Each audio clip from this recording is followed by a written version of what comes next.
Hello and welcome to the next video. Today I'll explain the actions related to action spaces 3 to 5 in Throne of Allegoria by Robin Lees and Steve McKenzie.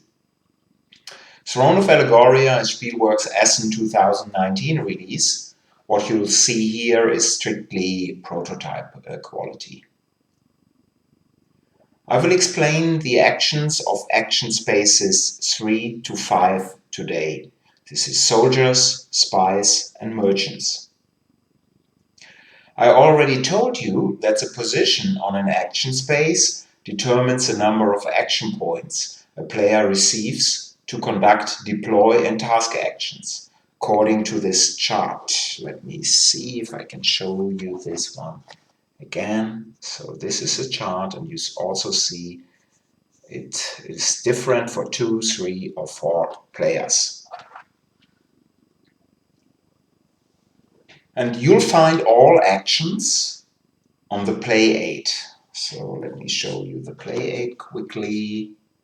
This is the English language side, and this is the German language side. So now let's go to number 3, to action space 3, the soldiers. A player may do 2 different deploy actions, recruit and advance. So what is recruit? With recruit, you may place the soldier on your battlefield. So if this is the blue area, you simply take one of your meeples from your supply and place it on your battlefield.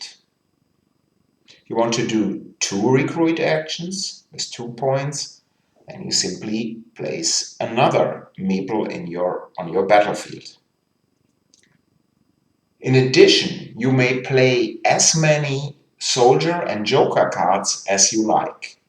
So if you play this soldier with value 3, you may increase the corresponding track on your player board by 3. So you would move this cube 1, 2, 3 to the right.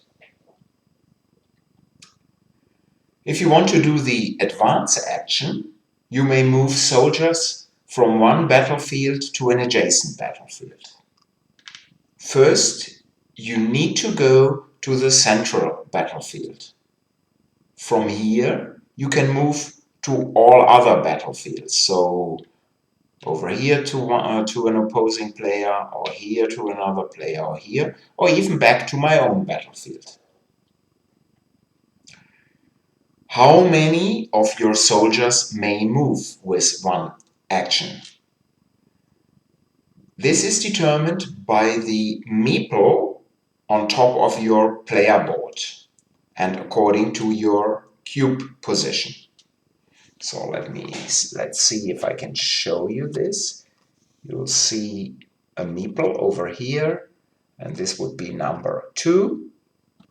Over here it is just 1, and there is also a 3 back here.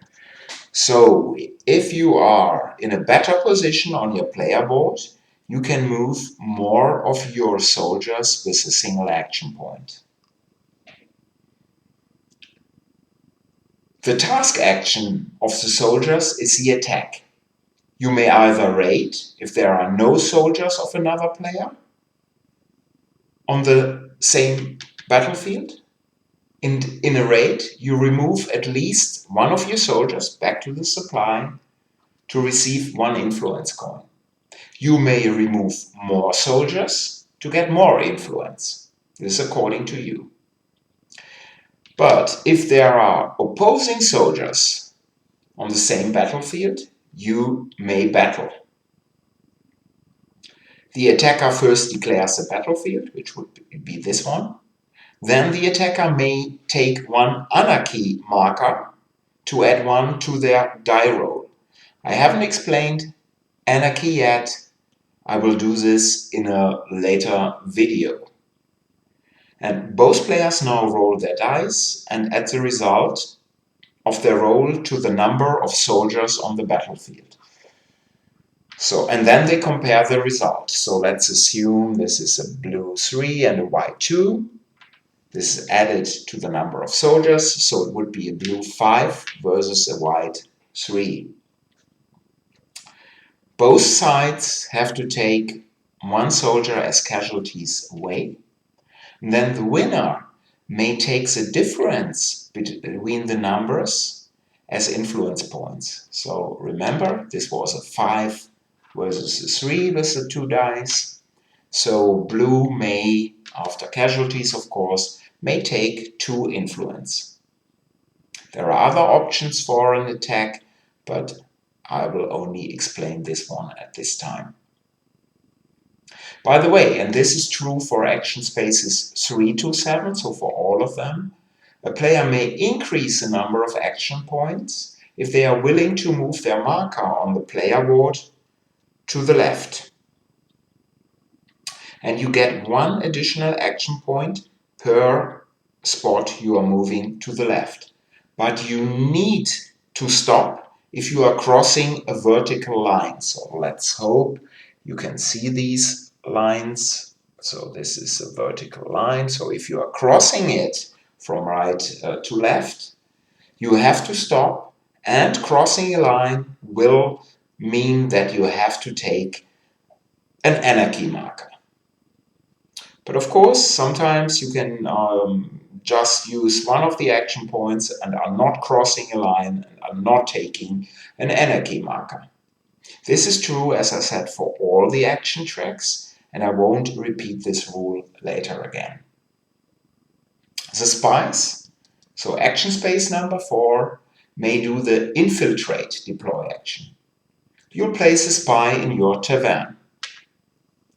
You may increase your track when you are playing spies or joker cards. So this is a spy 1 and a joker 2.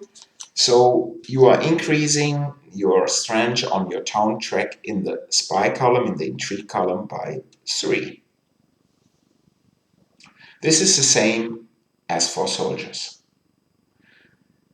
If you want to do the sneak deploy action, you may move a spy to an adjacent tavern. So first again to the center and then to other players. And again, this is the same as for soldiers. The task action of the spies is subterfuge. You remove one of your spies back to the supply from an opposing tavern, of course, and may reduce one of their tracks by 1. So you are looking at one of the player boards of another player and reducing one of the tracks by 1. Of course, there are stronger options for subterfuge, but this will give you a general idea. The merchants, so action space 5, they may do the tradesman deploy action and place a merchant on their market. Of course, they can increase the town track by playing merchants and joker cards. So here you see there is a merchant 1 and a merchant 2. So they would increase their track by 3 again. 1, 2, 3. If you want to move the merchants, you'll do the caravan deploy action and move your merchants. The rules are the same as for soldiers and spies. So first here to the central market, then to an opposing market. The merchants, they may do the commerce task action. You need to remove a merchant back to your supply. So let's say he goes back. And here you then take a look at the current open traveling merchant card. So let's see, I'll put it over here. And you may then either decrease wealth or trade on your player board by the amount stated here, so on the left side. So it would be either 1 wealth or 1 trade. And then you take either the trade or wealth on the right side or the number of influence points in the blue symbol. So this is a very, very good traveling merchant card. It's a good economy because you're trading 1 to 3 or 1 to 5. There are some additional options with merchants, but you'll get the idea. And please keep in mind that you cannot do all the actions in a typical turn, because you may conduct them only where you had placed your bidding tokens. Moreover, being last on an action space does not allow you any task actions, just deploy action. Thank you for your attention, and next time I will explain action tracks 6 and 7.